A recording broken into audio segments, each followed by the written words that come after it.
Welcome to Restoring Education in America with Priscilla Rahn. She's a master educator and author, leading the conversation to restore the American mind through wisdom, virtue, and truth.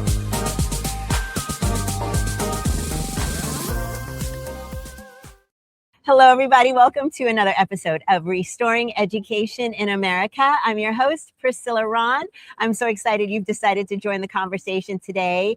We are in Dallas, Texas, and I'm with my Texas girlfriend, Miss Christie. Hi. She is the Texas ambassador for Moms for Liberty, a wonderful national organization that was founded several years ago. These power moms that really care about what's going on in America's education, and they are mama bears taking care of kids. And so I saw Christie at her Moms for Liberty booth, and they're doing some wonderful things around AI. So talk to us about, how did you become the ambassador for Texas? Well, it really started on the grassroots level. I'm a mom of 4 kids. They're all in public schools. And of course, during COVID, the education curtain was opened, and we saw, behind the curtain and really realized that parental rights were being violated, and our kids were being forced to, wear masks and learn, curriculum that really didn't align with our values. So I got involved on the local level. This is a long story to get to. That's okay. But anyway, we started a Moms for Liberty chapter in Williamson County, Texas, which is just right outside of Austin, and got involved there. And we realized really quickly, we have a lot of counties in Texas, 254 counties, and we want to have a chapter in every county. So we have a Texas ambassador position that is what I'm doing right now, going and traveling to different counties, meeting up at local meetings, like-minded organizations, and educating the parents, grandparents, just concerned citizens, not just moms, but on the issues facing parental rights and education, and then having them empowered to start their own chapter. So nationally, Moms for Liberty have really worked hard to try to flip school boards and get the word out to parents who may not have known. No, we know COVID. I was a teacher during COVID. Even I was surprised to see the level of what was going on in the classrooms. But what were you seeing personally as a mom that really got you off the couch and activated? Because it's one thing to be at home and say, I disapprove of what's going on. Yeah. It's another thing to then become an ambassador and lead. Yeah. The problem for me with my own kids was, one, our family was not wearing masks during COVID. Initially, yes, because we weren't sure what was going on. But then when our school continued to force our kids to cover their noses and mouths, and they were really berated if they ever took them off, that really bothered me. And then also we started seeing the implementation of books in our school libraries and classrooms that were highly inappropriate, that very sexualized, a lot of gender ideology, a lot of things that just didn't align with our values. And so a lot of parents woke up and got involved, and I did too. I've looked through our school catalog online and have found hundreds of books that are very indecent and inappropriate, and really did not get a lot of response from our school board when we tried to expose them. And we kind of got the runaround about, our policy is this, and you have to challenge each book individually, and it could take up to 80 days just to get a yes or no on whether one book could stay, in the library or not. And so we decided that we were going to go to the state level and have a legislative committee in Texas as well. I think we have 22 different state legislative committees in Moms for Liberty now. But we wanted to go to our Texas legislature and promote good bills that would get passed that could help to support parents who are trying to enforce getting the inappropriate books out of our school. We also get a lot of, hate from the left because they don't appreciate book boundaries, as we call them. They call it book banning, but we truly are committed to protecting the innocence of children. This isn't about removing books that we don't like from school libraries. They're just not inappropriate. They're not appropriate for children. And so that's been one of our big battles. Yeah, I think I've heard this a lot as an educator too. And I've been surprised at the titles in my own middle school that I'm thinking, I don't think parents know exactly what their children are being exposed to. These are just books that we can have another conversation about the internet, which we'll have that conversation as well. There are just so many opportunities for children to lose their innocence or to be exposed to content that is really harming them. But I want to ask you, there are a lot of parents out there who are seeing these things go on in their children's schools who may feel nervous about speaking up and being at the forefront. How can other moms get involved if maybe they're not as confident speaking in public about these issues? Yeah. Well, one of the things that we really focus on is unifying parents. So inviting them to come to our local meetings and educating them on the issues so they can have the confidence to speak on the issues, and then empowering them to go in front of the school board, go to the state legislature and testify, whatever they need to do to expose the malfeasance that's happening in their schools. We also, on the other hand, know that there are some parents, some teachers, for whatever reason, maybe are afraid that their job would be on the line if they were to speak. We will speak on behalf of them. They can remain anonymous, and we are happy to go and take the arrows and speak on their behalf, because it's important not just for that particular parent and or teacher and their family or their, whatever their issue is, but it's multiplied by all the families and all the children and all the teachers that are experiencing the same kinds of, pushback against them, or things that they feel like are just not legal. I just spoke to a mom and a teacher who said that she's being told that she has to teach curriculum that actually violates Texas state law. We have new laws, a parental bill of rights. We are not supposed to have any gender ideology in our curriculum. And yet this particular teacher is being told that she has to teach this. So we also empower parents and teachers to file grievances. This is something that a lot of people don't even know about. If you just email and have phone calls and chats with teachers and principals and say, this isn't right, and something's wrong here, and the principal's like, I got it, we're on it, we're going to take care of it, and nothing happens, it's like the conversation never happened. You have to file a formal complaint. Many times they're called a grievance, but there's a form, state law, you have to be able to fill that out and go through this long, arduous process.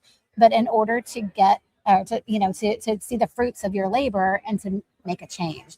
So we educate the parents and teachers on how to do that and support them, and maybe even help them fill out the paperwork if they don't know how to. But we are invested in education, and we're invested in parents having the right to direct the upbringing of their children and the education of their children. I love that. So that support system is there for you as parents if you're kind of shy, or even if you're an educator and you're not sure how to stand up for what you know is right. And that's the thing. I think a lot of times people on the left try to wear us down. Oh, yes. And they make it very difficult at hoping that we'll give up and quit. But there's power in numbers where we can support each other.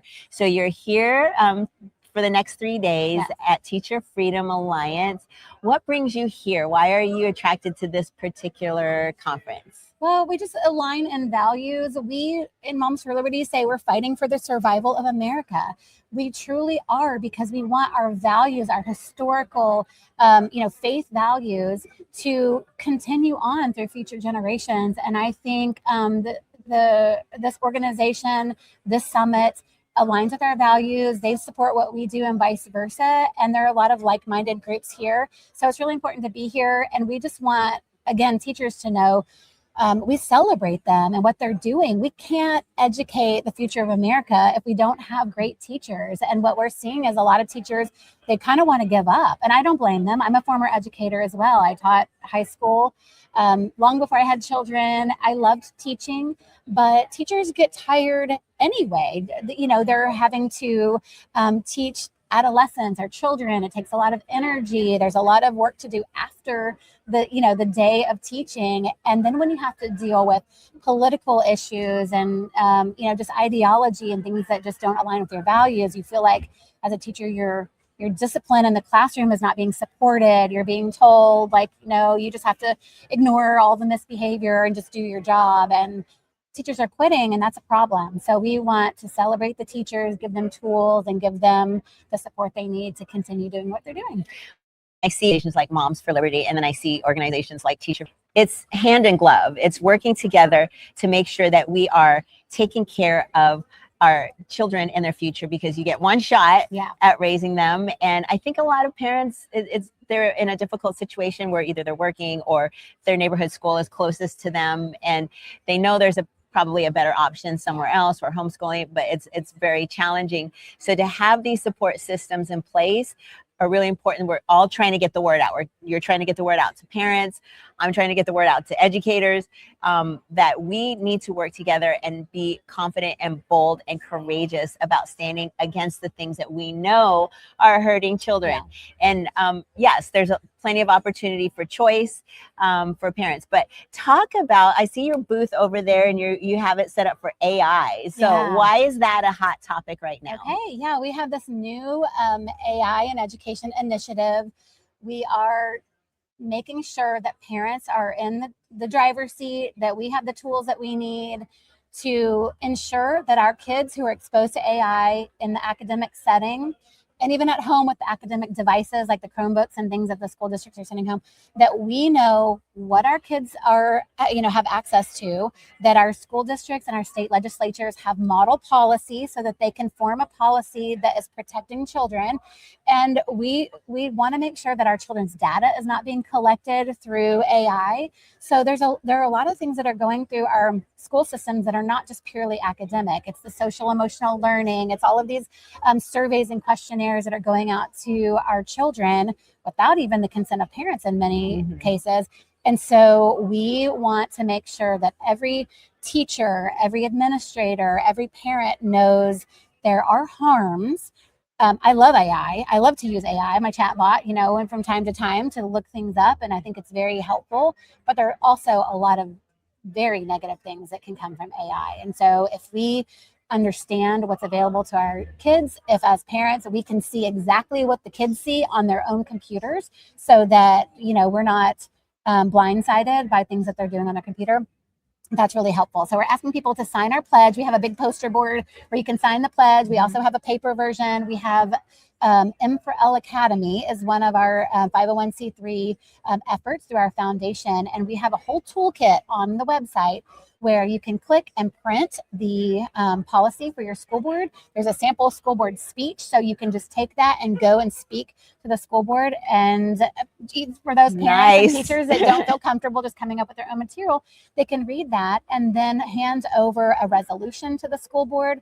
They can sign and say, we resolve to make sure that our children are protected through the use of AI. And we've really done all the work for people who have access and who know about this initiative that we have.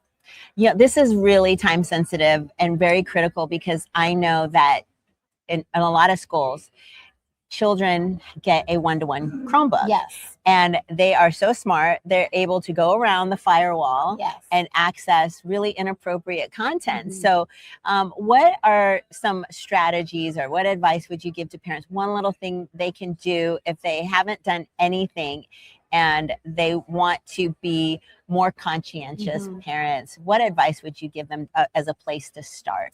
Well, I have to say parents need to be very proactive. And that means skimming, searching, through the school district website to find out in the information technology department what tools are already available to parents to be able to monitor what their kids are seeing on their devices. But also, don't assume that your student is seeing on their laptop, their Chromebook, exactly what you're seeing when you're searching the internet on your own computer at home. They're set up differently. They're different brands. They have different applications on them. There are, like you said, there are firewalls that are supposed to protect students at schools with those school devices. But kids are smart. They know how to work around all of that. So also, I'd say the third thing is just to ask your kids often to open up their Chromebook and let's see what's your homework assignment. You don't have to do it in a controlling helicopter parent kind of way, but if they never open that device, that laptop in front of you, you have no idea what's on there. So it's okay as parents. It feels a little uncomfortable because you don't want especially if you have a teenager, to get on your case, like, why do you care? Why do you want to look at my Chromebook? but we're the parents. Yes. We're the adults. And so we have to, kind of have that division. I always tell my kids, I'm not your friend, I'm your mom. And when you're an adult and you're out of the house and you're, earning your own income, I'm still going to be your mom. I will be your mom, but I will be your friend then. And so anyway, my oldest daughter is like, well, we could be friends now. But it is really important as the parent to have the courage to ask your students to show you what's on their computer and ask them, has anything inappropriate ever come up on your computer when you do a search, like when you search your library books, are there any books that are recommended to you that might not align with our values? These are things that we just need to explore. So it's tough to be a parent in this world, in this day and age, but being proactive is important. And joining Moms for Liberty, which I know you'll be okay with me pitching, but join Moms for Liberty so that you can get our newsletter and you can get information about what the issues of the time are. Because if you don't know the issues, how are you going to know, what to be looking out for? We say you don't know what you don't know, right? So it's our job to educate parents and citizens on issues that affect kids in schools and parental rights. And then we can help you navigate through those issues. Well, Christie, I can see why you are an ambassador, because you are so extremely articulate and sharing all of this wonderful information. If someone wanted to reach out to you in Texas specifically, how can they find you? And then if someone wanted to reach out to their state chapter, where would they go? Yes. Okay. I would just point everyone to our national website. It's momsforliberty.org. And there you can find our national map. You can click on the states. You can click on each county that's yellow. That's where we have a chapter. You can email me personally. My email is Christie, CHRISTIE @momsforliberty.org. And I'd be happy to answer any questions that you have. If you don't have a chapter in your county right now, I would love personally to help you start a chapter, and I'll walk you through that. We have a great support team, our grassroots support team. They walk you through every step and take all the guesswork out of it. You can have your own website and your own Facebook page. And anyway, we just try to make it as easy as possible to help get the word out and just really educate the public. Well, Mrs. Christie Slape is our guest today. She is the ambassador for Moms for Liberty in the wonderful, my home state of Texas. Yeah. I graduated from Killeen High School and TCU. So it's good to be home. Maybe I'll find some Bluebell ice cream while I'm here. Well, but yes, ma'am. Thank you for all of your hard work, to all the moms and to educators. Get involved and support these moms. These parents need the teacher supports, because we're the eyes and ears in the building when mom and dad are not there. So we can definitely support the work that you're doing, and especially with AI. So reach out to Moms for Liberty, and thanks for tuning in. Catch me next time. And remember, educating the mind without the heart is no education. So seek wisdom, cultivate virtue, and speak truth.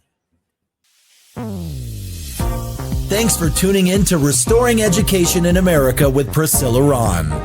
Visit PriscillaRahn.com to connect or learn how you can sponsor future episodes to keep this message of faith, freedom, and education on the air.